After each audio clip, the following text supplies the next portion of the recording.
Good afternoon, everyone. Thank you for joining us today for this talk with Montgomery Preservation. My name is Matt. I will be the moderator today. If you have any questions throughout the presentation, please use the Q&A button. Those will go to me, and we will get to as many of those as we can at the end of the presentation. We want to welcome you all here.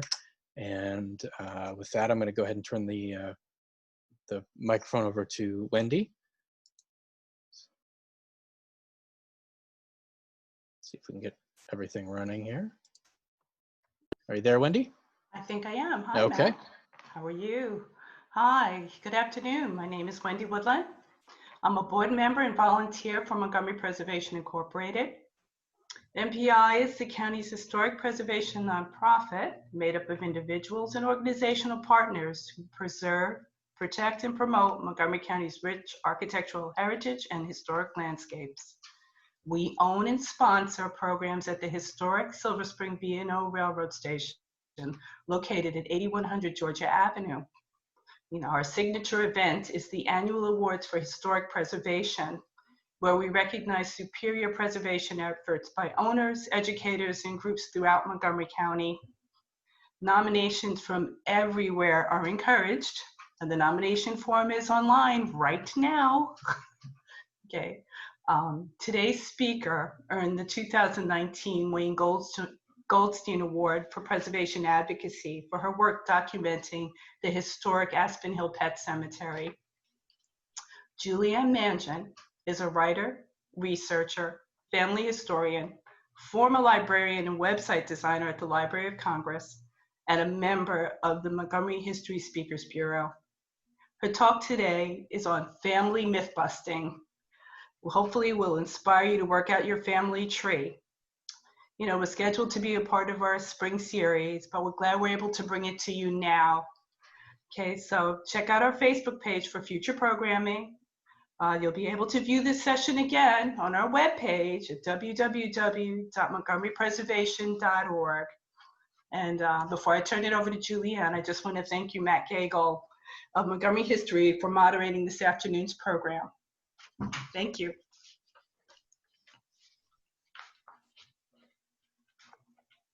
So Julianne?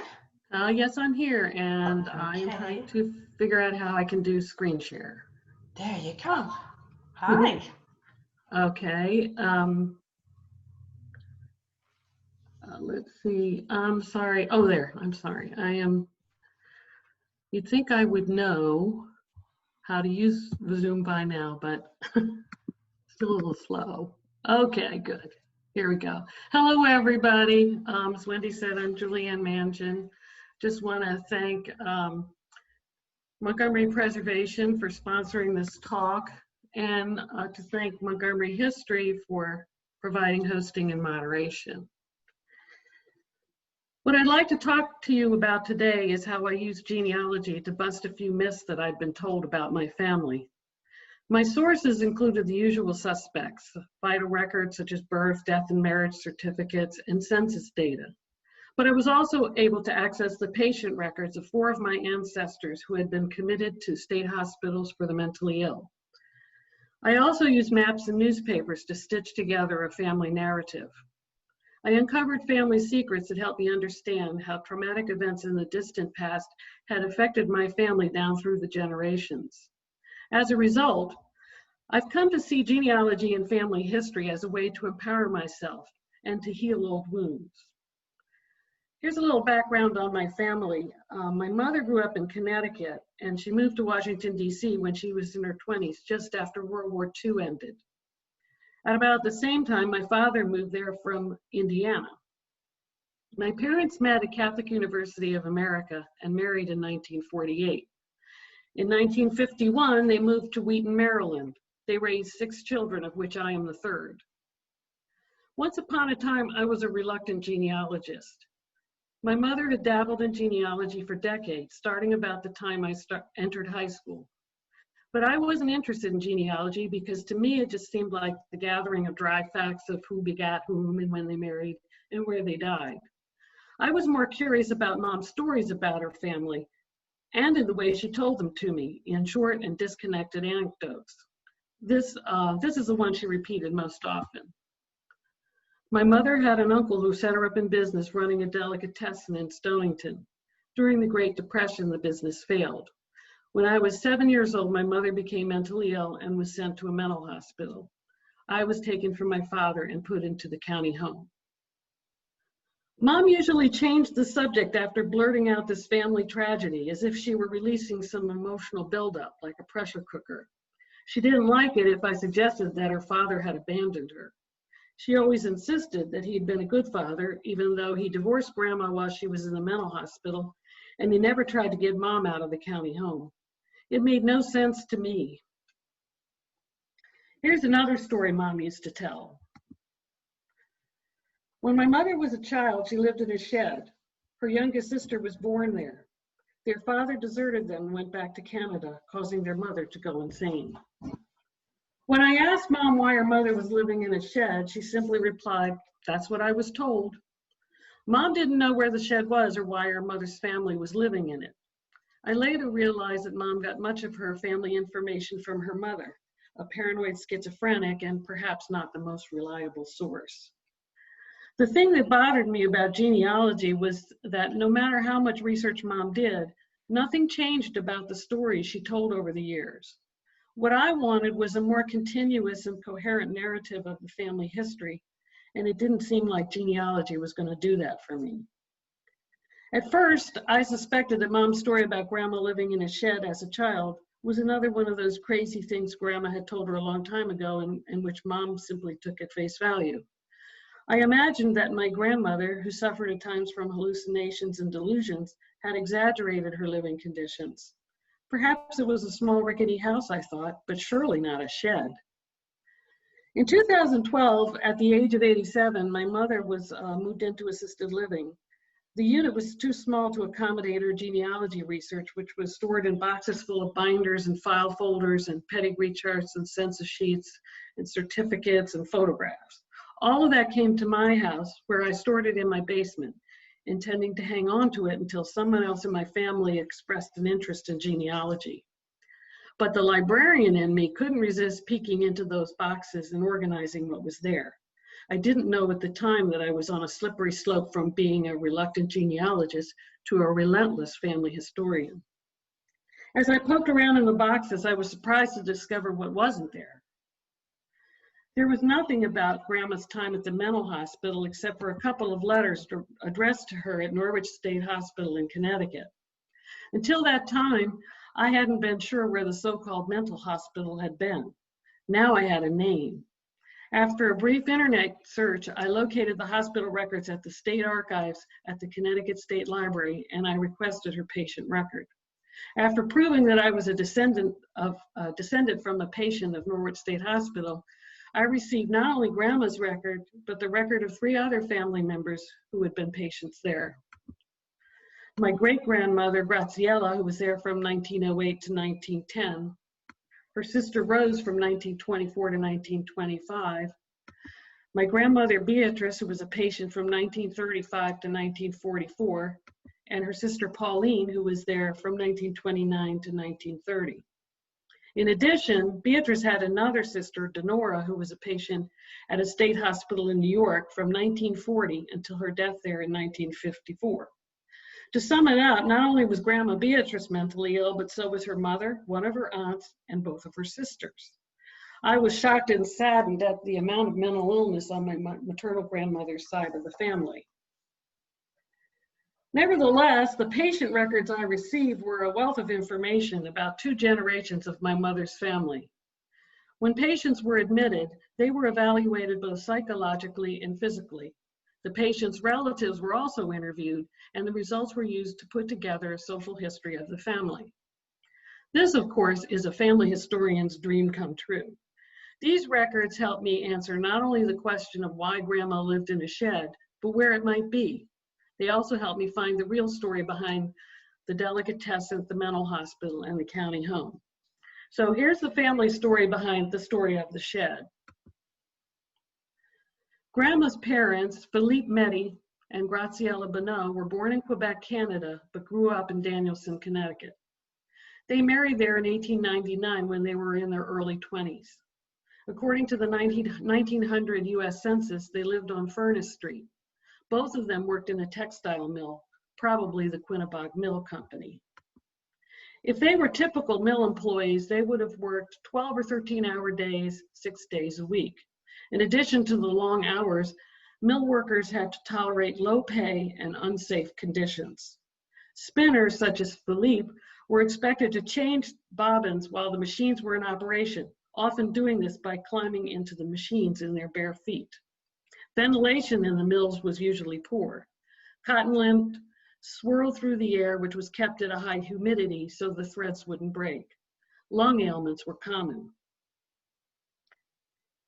In 1901, Graziella gave birth to her first child, my grandmother Beatrice. Graziella probably quit work at that point and stayed home with the baby. Philippe became the sole support of the family. More children came in 1903 and 1904. They also had a son in 1905, but he only lived 2 months. Graziella began to show signs of mental illness, possibly due to the stress of poverty and all the pregnancies. Philippe couldn't leave her alone with the children, but he still needed to work. Leaving his family in the care of a trusted relative was the obvious solution. The question was, why would he have moved his family into a shed? I was told that Grandma's youngest sister was born in the shed, so he must have made the move around 1907, the year that she was born. I wondered, where could the shed have been, even if it existed? The first clue was something I found in the correspondence file attached to Graziella's patient record. Her older sister, Alexandrine, had written the hospital superintendent in 1908. She asked about Graziella's condition and mentioned that their mother was taking care of all 4 of her children. She also wrote, "If my sister does not get well, we shall soon have to find some way to place those children." It seemed to me that if there was indeed a shed, it would have been on the property owned by Graziella's parents, Pierre and Isilda Bonneau. I wondered if I could prove whether the Bonneaus had a shed in their backyard. And if they did, how likely was it that they would allow their daughter's family to live in it? Another question was, who was already living in the Bonneau house in 1907? Looking at the family tree, I learned at the time that Graziella's parents still had 6 children of their own at home. 2 daughters who were in their 20s, a son and 2 daughters who were in their teens, and a boy who was 11. In addition, Pierre's elderly mother was also living with them. This seemed like a lot of people to be living under one roof. I wondered what size and shape of house Pierre and Isilda Bonneau had owned. Using land records in the US Census, I determined that the Bonneau family had lived at 32 Cottage Street in Danielson, Connecticut from 1897 until 1925. I looked for that address on Google Maps and found that it was a large house sitting right next to the railroad tracks. In the satellite image, it looked more like a small apartment building than a single-family home. With a house that big, I couldn't imagine they would have expected Philippe, Graziella, and their children to live in a shed. But when I searched that address on a real estate website, the record showed the building had been erected in 1910, which didn't match what I'd found in the land and census records. Curious about this discrepancy, I went looking for maps from around 1907 when Philippe and his family might have lived in the shed. Here's the kind of map I used to resolve these questions. The Sanborn Map Company created fire insurance maps to document business and residential structures in populated areas to assess their risk for damage or destruction by fire. They included information on each building, such as how many stories there were, what material was used, what type of roof covered it, whether there are any sprinklers installed, and so forth. Although these maps were created for use by fire insurance companies and underwriters, over the years they've become a valuable resource for historians, preservationists, and genealogists. Most state libraries and local historical societies have Sanborn maps that cover their areas. Montgomery History in Rockville has a set of the suburban Washington, D.C. maps. The Enoch Pratt Free Library and the University of Maryland College Park Library have Sanborn maps covering the state of Maryland. If you don't happen to live in the area that you are researching, another option is to go to the Library of Congress. It has the largest set of existing set of Sanborn maps, which number in the hundreds of thousands and go back to the 19th century. These maps cover 12,000 cities and towns in the United States, Canada, and Mexico. I visited the Library of Congress and found Sanborn maps for Danielson, Connecticut that were made in 1903 and also in 1911. Both of these maps showed 32 Cottage Street as being 2 blocks from the railroad tracks, not next to them, as I'd seen in Google Maps. I realized that the houses in the town of Danielson had been renumbered sometime after the 1920 census. I went back to Google Maps so that I could compare the satellite image of Cottage Street with the one on the Sanborn map. What had once been 32 Cottage Street was now 65 Cottage Street. Further visual comparison of the 2 images, dated over a century apart, showed that the footprints of the structures on the property were almost the same, including a shed in the backyard.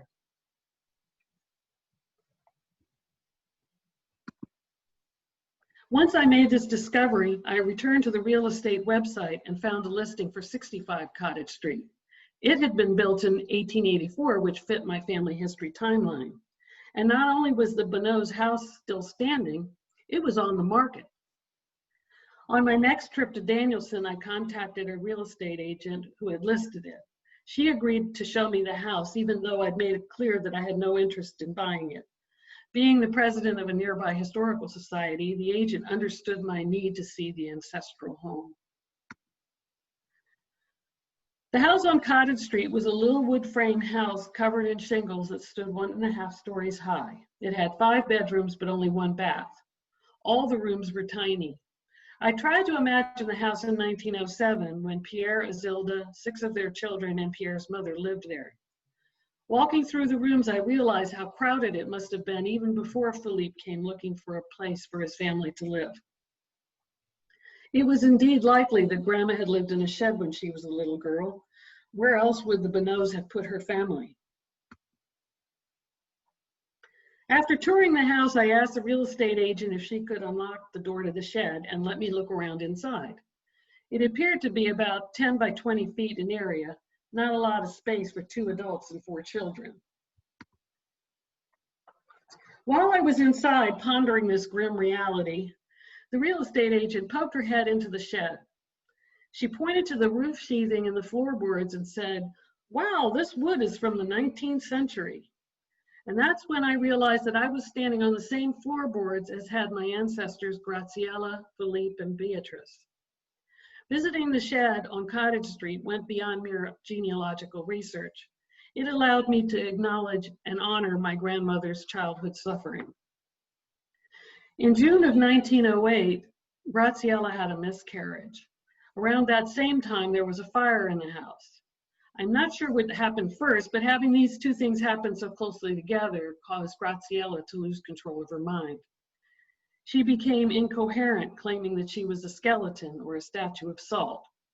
She wanted to kill herself, and Philippe too. It was at that point that he had her committed to Norwich State Hospital. Her commitment papers contained a sworn statement that Philippe had taken her to the hospital himself. This is the first evidence that I found that Philippe had not left Graziella prior to her becoming mentally ill. My mother's story that he'd gone back to Canada, causing his wife to become insane, was starting to unravel.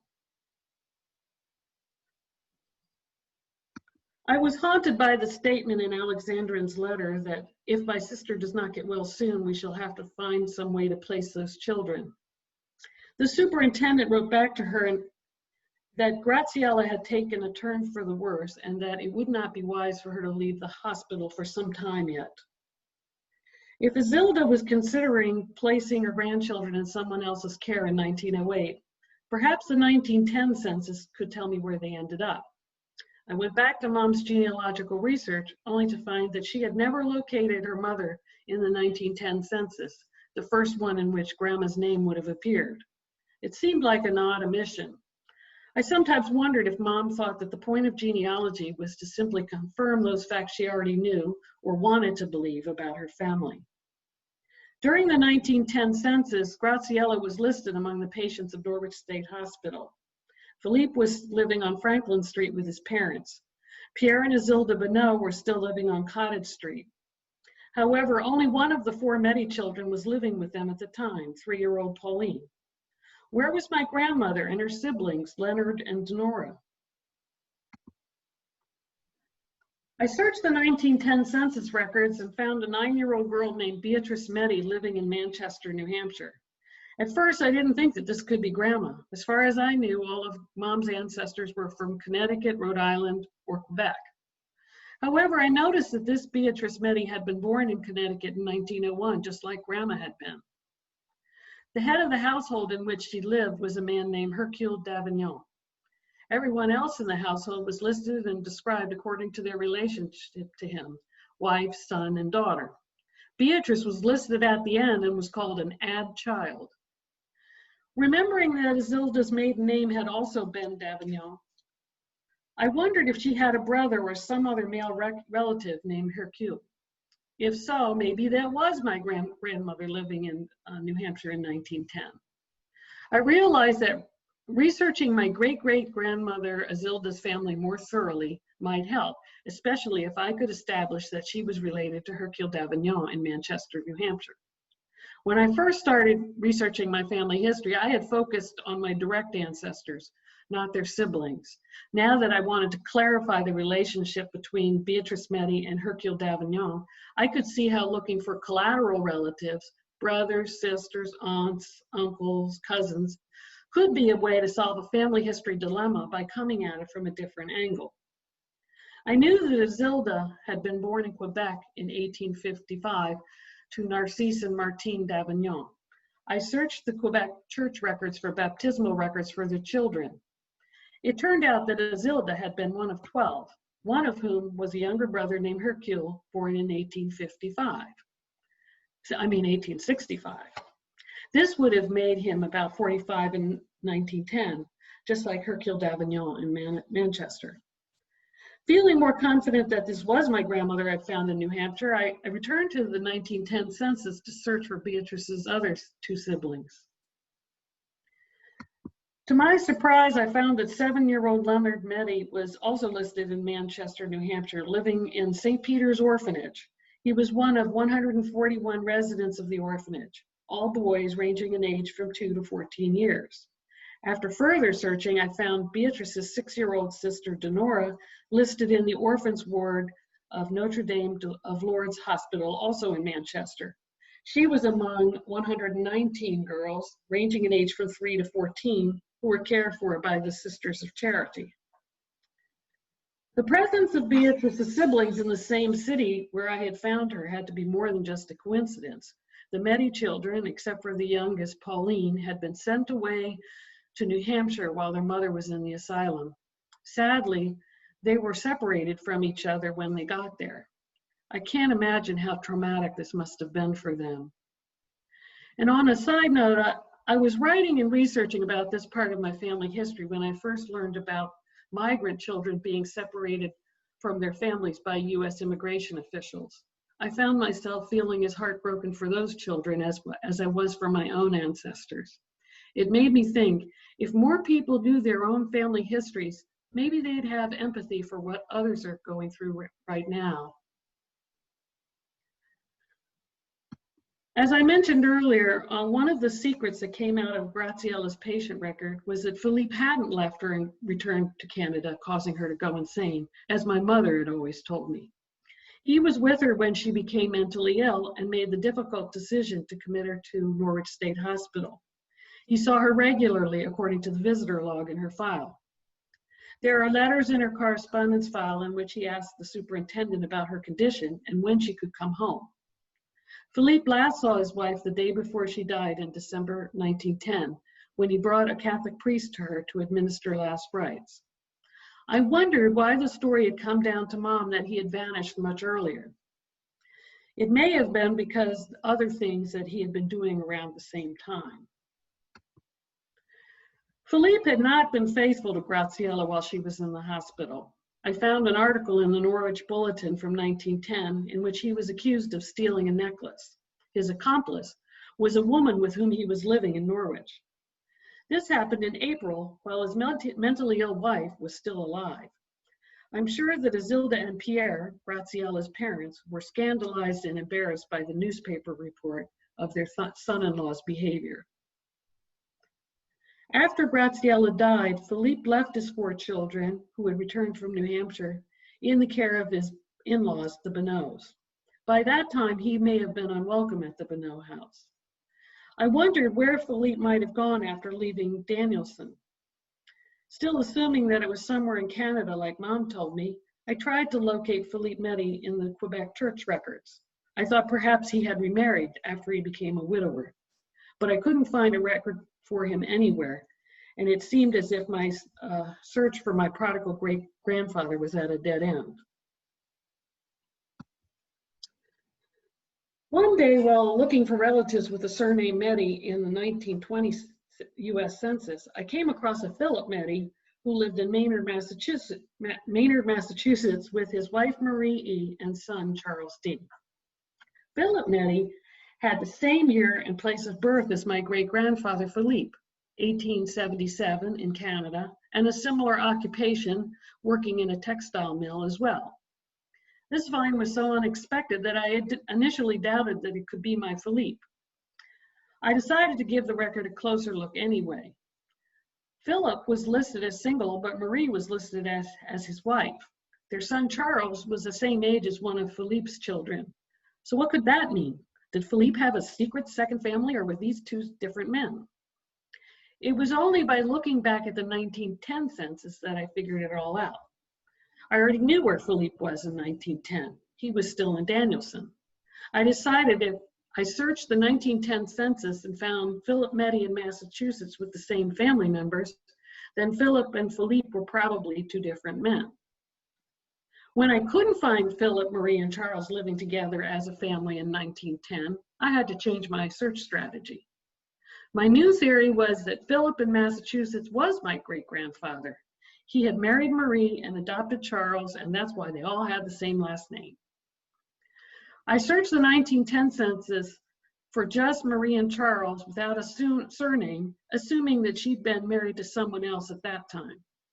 Because I knew without a surname I would get thousands of hits, I limited my search of the census records geographically to Danielson, Connecticut. If that didn't work, I'd have to broaden my search to the county of Windham, then neighboring counties, and then perhaps the entire state. Fortunately, I got a relevant hit on the very first try.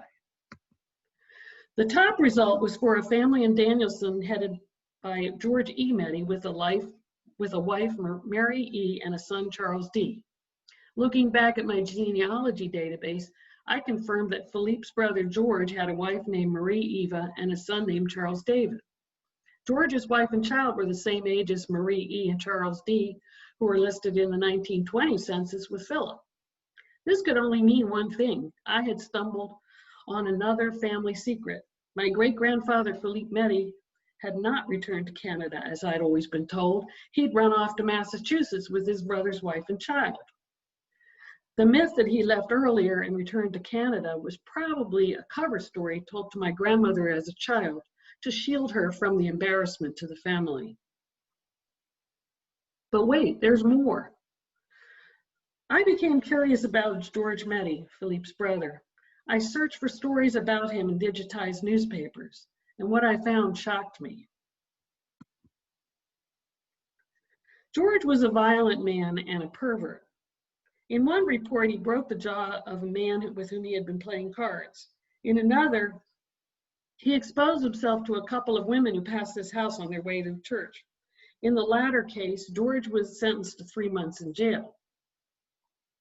Marie probably felt unsafe around her husband, and it's likely that while George was incarcerated, Marie decided to ask her brother-in-law for help.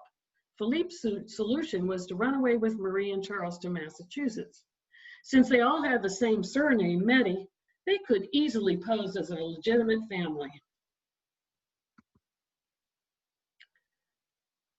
Beatrice's grandparents, who were taking care of her, died not long after her mother, Graziella, did.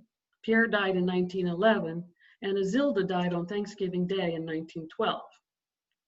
With Philippe nowhere to be found, Beatrice and her siblings were raised by Graziella's sisters, Rose and Elodia, in the house on Cottage Street. My grandmother dealt with a lot of family upheaval between the ages of 6 and 12, and her life as a young woman was not much better. This is where Mom's story of the delicatessen, the mental hospital, and the county home fits in. I pieced together this part of the story mostly from Grandma's patient record at Norwich State Hospital. Grandma Beatrice and Grandpa Frank met when he delivered coal to her home at 32 Cottage Street. In many ways, my grandparents were complete opposites. Beatrice was petite, dark-haired, French-Canadian, and Catholic. Frank was tall, fair-haired, Anglo-American, and Protestant. Religious reasons alone could have accounted for the disapproval of both their families. In addition, Beatrice's aunts didn't want her to get married and leave home. They believed that Beatrice owed it to them to stay and continue to earn money to support the family. Frank's family may have objected to the marriage because they were disturbed by Beatrice's difficult personality. Despite the family disapproval, Beatrice and Frank married in 1922. She was 21 and he was 26. The marriage seemed doomed from the start. 2 months after the wedding, Beatrice left Frank and went to live with her Aunt Blanche and her husband Napoleon. When Beatrice became pregnant in 1924, she and Frank were reunited. The family lore was that the two of them had continued to see each other even though they were separated. Uncle Napoleon set Beatrice up to run a delicatessen in Stonington. Mom was born in 1925 and was named after Grandma's sister, Pauline. She spent her early years living at the delicatessen. Beatrice began to display psychotic behavior in 1928. At times, she seemed to be in a trance. She laughed and cried inappropriately. She accused Frank of having sex with his stepmother, and she assaulted them both. During this time, my mother was between the ages of 3 and 6 years old. How confusing this must have been to her. In 1931, the delicatessen failed. Mom had always said that it failed due to the Great Depression, but Beatrice's patient record from Norwich State Hospital told a different story. Beatrice told the hospital staff that while she was living with her aunt's family, her uncle by marriage forced her into a sexual relationship. She told the staff that he said it was nothing as we were relations and I felt it was the only way out. The timing of this relationship raised my suspicions about whether Uncle Napoleon was my mother's father rather than Frank. I believe that's why Beatrice was set up in a delicatessen when she got pregnant. She was reunited with her husband in order to deflect suspicion that anybody else might be Mom's father. Beatrice kept quiet about the relationship, but it seems that her psychotic symptoms could very well have been triggered by the trauma of unwanted sex and the stress of trying to keep this a secret from her husband, Frank. In 1931, Beatrice told Uncle Napoleon that she wouldn't have sex with him anymore, and that's when he closed down the delicatessen and threw Grandma and her family out. After they left the deli, Beatrice, Frank, and little Pauline returned to Danielson. Beatrice continued to accuse Frank of cheating on her. Her delusions about his infidelity were perhaps symptoms of her paranoid schizophrenia. Frank, for his part, was a disabled World War I veteran who suffered not only from the effects of mustard gas, but also from shell shock, now known as post-traumatic stress disorder. He didn't know how to handle her rantings or his own violent impulses, which is why their marriage devolved into physical abuse. In 1933, Beatrice told Frank about the relationship she'd had with her uncle, and so the violence only got worse from there. When I learned this, I realized that Mom, only 8 at the time, had been a witness to much of it. Beatrice and Frank were separated again in 1935 after they had a huge fight. Oops, sorry, I went ahead too fast.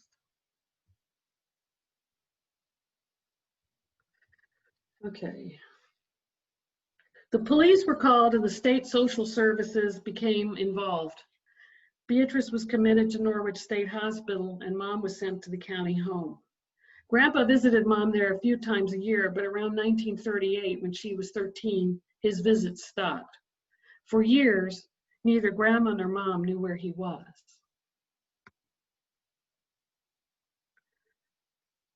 Mom had grown up in a household full of violence and secrets. As tragic as the story is, I was glad to finally learn the truth. Finally, the stories that Mom told made sense. Of course, she had to insist that Grandpa had been a wonderful father and that it wasn't his fault that the state wouldn't let him raise her. To think otherwise would have meant acknowledging the pain of being abandoned by him. If she suspected that the uncle had been her father, which I think she may have, she was dealing with a second fatherly abandonment and a great deal of shame as well. This might explain why she had been so rigid about the details of her story. During World War II, staffing shortages caused the superintendent of Norwich State Hospital to hire patients as attendants. Beatrice was considered a high-functioning schizophrenic, so she was among the first patients to be chosen to do this work. She performed so well that in 1943, she was given a parole to her own custody while still living at the hospital. This meant that she could move out of the patient ward and into employee housing. I went ahead a little. In 1944, around the time that she was to be discharged from the hospital, Frank filed for and was granted a divorce. With nowhere else to go, Beatrice remained at the hospital as an employee for the next 14 years. By researching my grandmother's story and also the history of state hospitals during her time, I gained an appreciation of the struggles and hardships that she endured during her many years as a patient. It made it all the more remarkable that she was able to regain her independence and to support herself despite a serious mental illness. Okay, now I jumped ahead one slide, but now we're back in sync. In the meantime, Mom had remained a ward of the state. Because she did well academically, she received scholarships and grants and was able to attend the University of Connecticut. During that time, she aged out of the child welfare system. She moved to Washington, D.C. to study library science at Catholic University of America. In 1958, Beatrice retired with a state pension, and then something amazing happened. Beatrice and Frank got back together and remarried.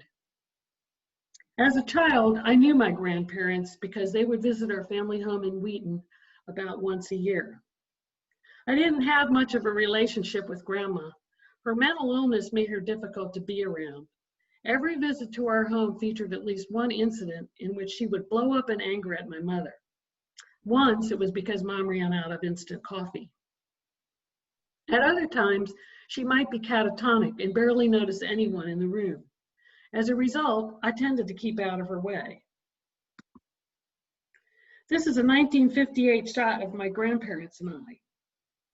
I have a smile on my face, oblivious to the nonverbal drama going on behind me. Grandma was notorious for being jealous. Every time I look at this photograph, I wonder if she was jealous even of me. Grandma and Grandpa remained together, living in Connecticut for 8 years until she died in 1966.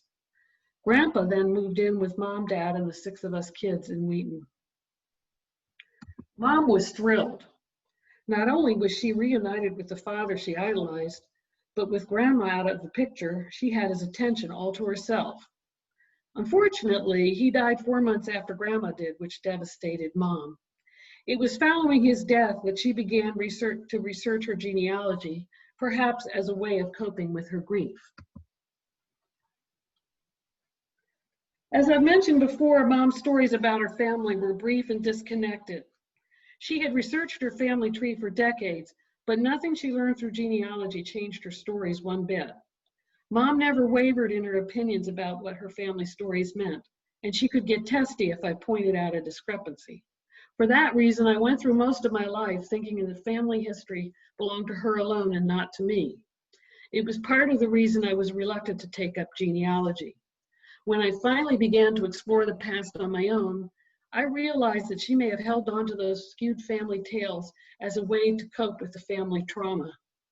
The more I invested time and energy in doing genealogical research, the more I came to believe that her family history was my family history too. It was an empowering feeling. I had a right to know what really happened, and I had a right to decide for myself what it meant. One of the first things that a beginning genealogist is told to do is to talk to their living relatives and ask them what they know. Particular attention should be given to the oldest relatives. Mom was cut off from most of her relatives for reasons that are now obvious. I made it my mission to locate, if possible, living relatives from Grandma Beatrice's family. Among her first cousins, there was only one whose death I could not confirm. Graziella had a sister, Corinne, who was 15 years younger than her. Corinne had a daughter named Rita, who was born the year after Mom was. The genealogical trail went cold after the 1940 census when Rita was 13 years old. It was likely she'd married, but I didn't know her married name. In February 2013, I was in Stonington doing family research. I stopped in at the cemetery where Corinne and her husband were buried. I found the gravestones in a row of 4. After taking photographs of their 2 stones, I became curious about the other 2 in the row. To the far left was a stone for Matthew Hoadley, who died in 1999. But between his stone and the ones for Corinne and her husband, there was one for Rita Hoadley. Not only did it show the same birth year as Corinne's daughter, but there was no death date at all. I called directory assistance, and soon I was in the home of my first cousin twice removed. Rita was 86 years old, sharp as a tack, and had many photos and stories to tell. She was Grandma's first cousin and my mother's playmate. She knew many of the people whose names had only been entries in my database up to that point. She even knew about the relationship between Grandma and Uncle Napoleon. If I hadn't met Rita, I might never know what my great-great-grandmother Isilda looked like, or my great-aunts and uncle, or seen photos of Mom and Rita together. And I might never have known what Uncle Napoleon looked like. Even after my research was done, I would visit Rita a couple of times a year because she was just such a joy to be around. She passed away in January 2020 at the age of 93. I had 7 lovely years in which to get to know her and her family. In July 2013, I spit into a plastic vial and sent it off to Ancestry.com for DNA testing. I wasn't one of those people who wanted to know their ethnicity, and I wasn't an adoptee searching for my birth family. I just wanted to know whose Mom's father was, Grandpa or Uncle Napoleon. It took several months, but in April 2014, I finally got a DNA match that answered the question. Ancestry estimated that this match and I were first or second cousins. When I looked at her family tree, I saw that her great-grandparents were the parents of Uncle Napoleon. The only way we could be second cousins was if these were my great-grandparents too, making Uncle Napoleon my grandfather. My mother, who passed away in 2017, was remarkable in many ways. She endured a dysfunctional family and was separated from her parents at the age of 10, yet she still managed to thrive. It was no wonder that Mom emphasized the importance of education. It had been her ticket out of poverty and independence on the state. She also instilled in me a love of books, gardening, nature, and music. However, she wasn't a warm or emotionally supportive mother, which was hard for me while I was growing up. But when I look at her family history, I ask myself, what were her parental role models? A schizophrenic mother, an absent father, and the county home. Grandma also had a mentally ill mother, a missing father, and had been sent away from the family home. I'm grateful that Mom managed not to repeat this pattern for my generation. She was the best mother she could have been under the circumstances. But it's also sad that there was often tension between Mom and I, tension that might have been alleviated if she had been able to talk about the family trauma. So before I take questions, I'd like to mention that I was a featured guest on 2 episodes of the Genealogy Gems podcast. This podcast is an excellent source of genealogical research tips. Episode number 219 is devoted to this part of my family story, and number 231 features a shorter interview with me about another family story. And in addition, the podcast host was fascinated with the pet cemetery, so we also spent some time talking about that. So now I'm ready for questions.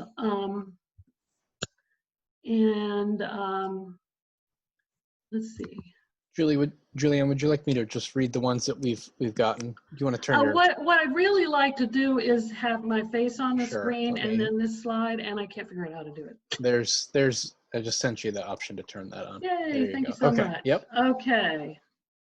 So hello everybody, and I'm glad to hear there's some questions. Yep, and if you have any more questions, just use the Q&A function.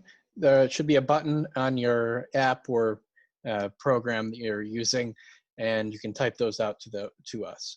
The first question I've got here is, what are some of your favorite resources? I always seem to have trouble accessing archives for libraries and historic societies.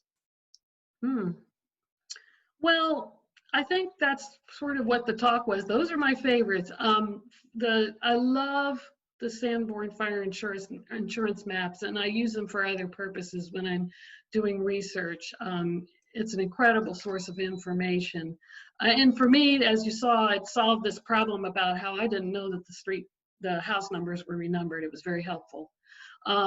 Actually, like right on the screen, you can see my 2 favorite sources. Chronicling America is a newspaper digitization project that's funded by the National Endowment for the Humanities, and it's hosted by the Library of Congress, which also devotes a lot of resources to this project. And fortunately for me, the Norwich Bulletin was one of the newspapers that got digitized during the era that my family story happened. So yeah, I have to say that's a favorite. I hope that answers your question. Okay, the next question we have here is, how long did it take you to sort through your mother's papers before you could start your journey? It was probably several weeks. One of the things is that she had a copy of genealogical software, but she was not computer savvy. I had just left a job at the Library of Congress where I was working, in IT. And so it was like, that was my wheelhouse, So I use, and I'm not endorsing this, but just as a matter of fact, I use Family Tree Maker, which is, used to be a software that was created by Ancestry, and then they decided they weren't interested in it anymore, and this pretty good software company swooped in and took it over. And so I still use it. But anyway, I just entered data. I mean, I had been doing all kinds of data entry and manipulation in my job at the Library of Congress. So I was like, yeah, I know what to do here. And so once I had it all entered in, I was pretty fast. Then I could use the software program to manipulate the data in ways that were really helpful. And just to share another anecdote of my adventure, one of the things that the software does is it will sort the people in your tree by dates, like their date of birth, their date of marriage, or their date of death. And so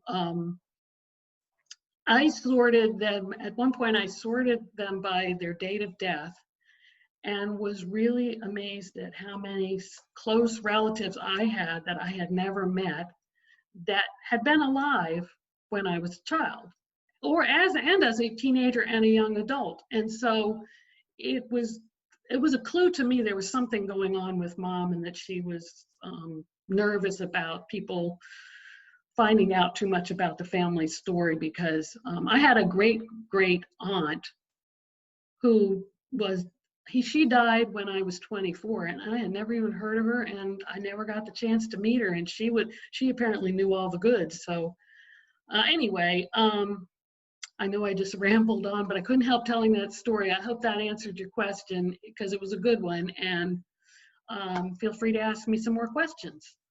Okay, we do have another question here. Do you feel like you have more research to do?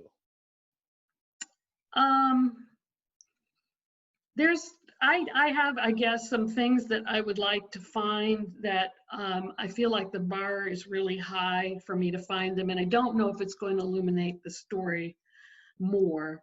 But for example, the fact that I got the patient records of 4 of my ancestors is really remarkable when you realize how most states don't release that information. I've not surveyed the whole country on their policies about giving descendants of patients access to these records, but clearly Connecticut protects the records in the sense that you have to prove that you're related, but then once you do that, you get the records. Now, for example, my great aunt Pauline, after she was released from Norwich State Hospital, she moved to Massachusetts, and then she went into a mental hospital there, and it showed up in the census. So I tried to get her records, and the state of Massachusetts says you're going to have to get a court order. And that's when I thought, well, you know, I just didn't want to tackle that. And like I said, she was tangential to the story that I was trying to find out, which was what happened to Mom and Grandma, you know. So there was that. And then I know I told you that Grandma's sister Denora was a patient at a hospital in New York. And she was at Kings Park State Hospital, which is on Long Island. And I contacted the state of New York to find her, to see if I could get her records. And their answer was, it was like getting a response from the CIA. It was basically, we cannot confirm or deny that, you know, she was a patient, and due to the stigma of it, we're not going to tell you. And they said, and even if we did, you know, we don't release this information for genealogical purposes. And so basically it was like no 3 ways to Sunday. So that's been my experience with 3 different states about trying to get that information. And so again, I decided, well, I would like that, but it's just too much to try to get and wouldn't add too much to the story that I'm trying to tell here. But yeah, there's always more, but it's just a few things now. Okay. Okay. Let's see. The next question here is, have you ever used Family Search, the Mormon databank? Oh, yes. Yes, I do. I tend to primarily use Ancestry.com because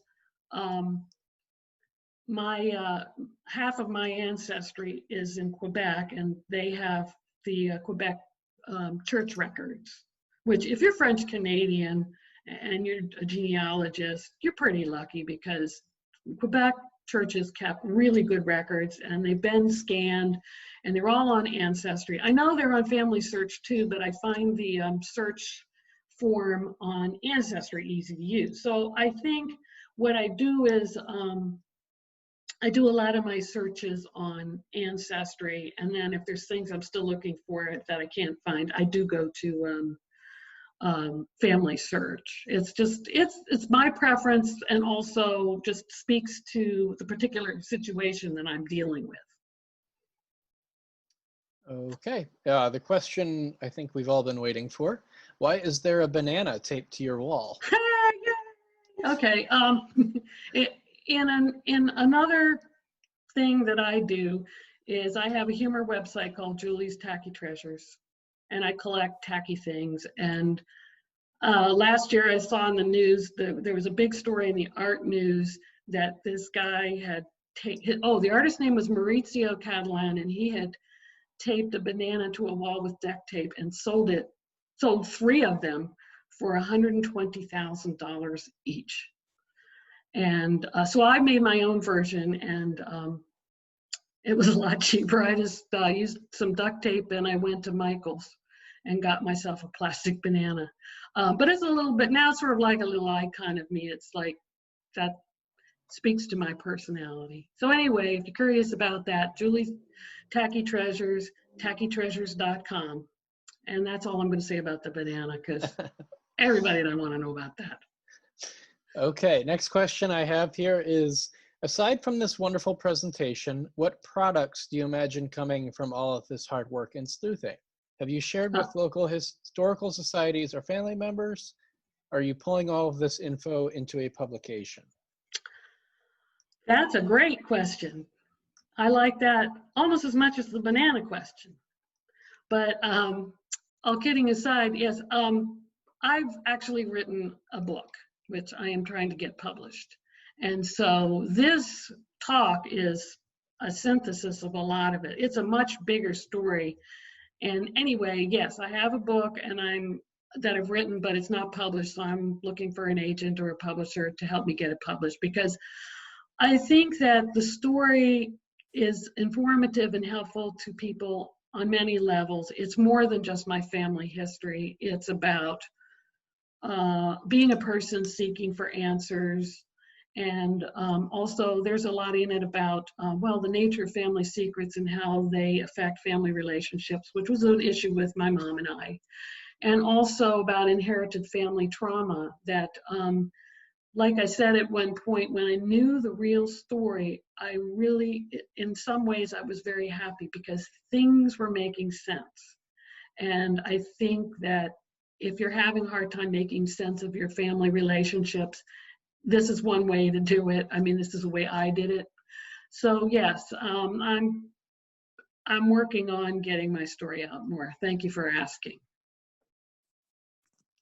Okay, I don't see any more questions. We'll give it another minute. While we're waiting, I'm gonna go ahead and, if Wendy has anything else she'd like to say, I'm gonna go ahead and unmute her microphone there. Not sure if it's working there.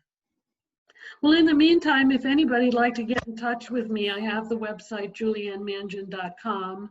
There's a contact form there, and you can ask me questions. I wouldn't say that I'm an expert genealogist in all the different kinds of genealogy, but I certainly can share with you what I know. And being a librarian, I tend naturally to say, well, I don't know, but I think I know where you can find that answer. So please feel free to contact me through my website if you would like to. And I have to say, you know, this is stepping slightly outside of my bounds as moderator, but Julianne, the work that you've done with the Aspen Hill Pet Cemetery is phenomenal. And Yeah. I would recommend those of you who have not seen any of that stuff, it's well worth visiting that. What's the website for the Pet Cemetery? Oh, yeah. Thanks for mentioning that, Matt.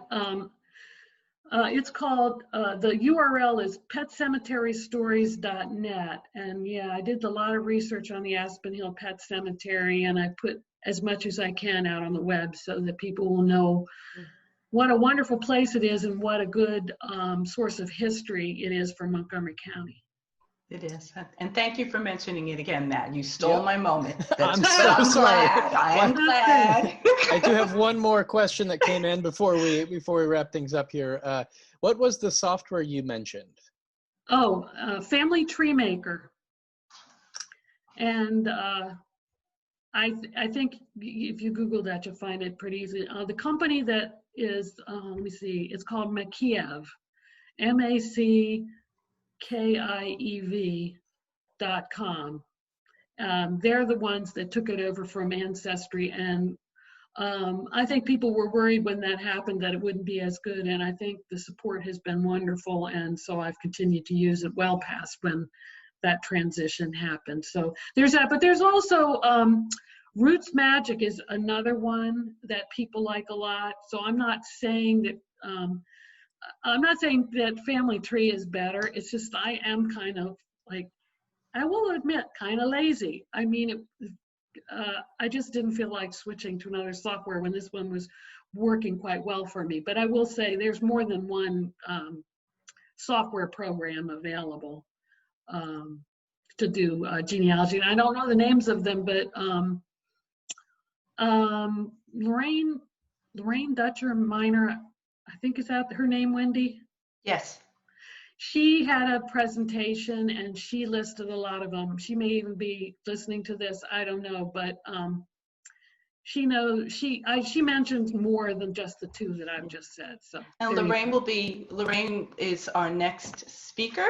Oh, how on convenient. this topic, yes, and our ongoing series. So she'll be on line with us in June. Great.